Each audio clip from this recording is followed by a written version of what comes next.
Hello friends, welcome to my mini kitchen. আজ আমি আপনাদেরকে পুরি বানিয়ে দেখাবো। তো এটা আমি ময়দাটাকে ময়ান দিয়ে মেখে রেখেইছিলাম আগে থেকেই।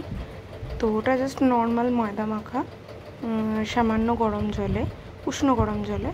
তো সেটার জন্য আমি ময়দা মাখাটা দেখালাম না। তো কড়াইতে তেল গরম করে নিচ্ছি, নিয়ে আমি একটা একটা করে পুরিগুলোকে ভেজে নেবো।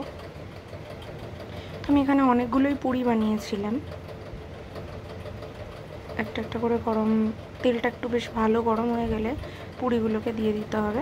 একটা পিঠ হয়ে গেলে আবার নেক্সট পিঠটাকে ভেজে নিতে হবে। এই পুরিগুলো খেতে খুবই টেস্টি হয়। তো যদি কেউ চাইছেন ময়দা না খেতে, তো আটা দিয়েও বানানো যেতে পারে। এটা আমরা বাড়িতে মাঝে মাঝে আটা দিয়েও বানাই, খুবই টেস্টি হয়। বাড়িতে অতি অবশ্যই একবার এরকমভাবে বানিয়ে আমাকে কমেন্ট করে জানাবেন কীরকম লাগলো। আর এটা কিন্তু একটু মোটাভাবে বেলা হবে, খুব একটা পাতলা বেলা হবে না, এটা একটু মোটা মোটা হয়। তো বেশ ভালোভাবে গরম হয়ে গেলে কিন্তু পুরিগুলো এইভাবেই ফোলে। আমি প্রথমটা যেটা ছেড়েছিলাম সেটা কিন্তু ভালোভাবে তখনও তেলটা গরম হয়নি, তো সেই জন্য প্রথমেরটা ফোলেনি। তো বাকিগুলো মোটামুটি আমার ফুলেছিল। তো এটা হয়ে গেছে, আমি এটাকে তুলে নেবো, নিয়ে নেক্সটটা একইভাবে ছেড়ে দেবো।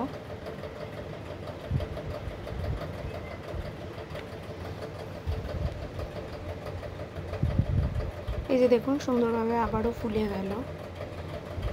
আঁচটা যতক্ষণ জোর থাকবে তখনই কিন্তু এটা ফুলবে, নাহলে কিন্তু ফুলবে না।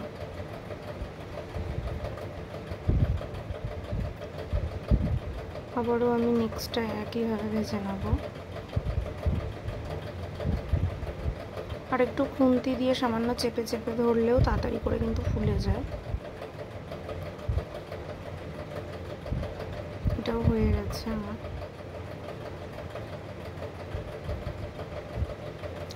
নিচে আমার স্ট্যান্ডটার একটা স্ক্রু খুলে ছিটকে গিয়ে পড়ে গেছিলো, তো সেটাকেও আমি ওখানে বের করে নিয়েছিলাম।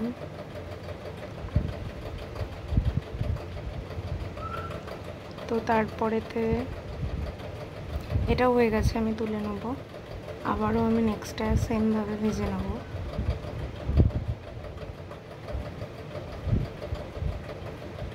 এটা ছোলার ডাল বা আলুর দমের সাথে খুবই ভালো যায়।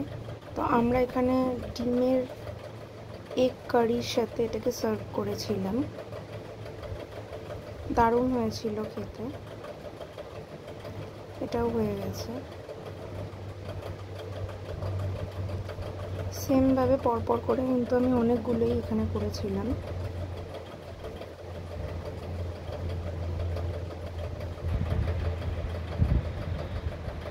শেষের দিকে তেলটা একটু কমে এসেছিল, খুব কম তেল থাকলেও কিন্তু ফুলতে চায় না।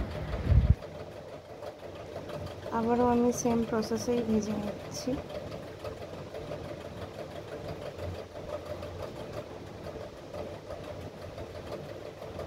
এটাও তুলে নিয়ে নেক্সট আর একটা দিয়ে দিলাম।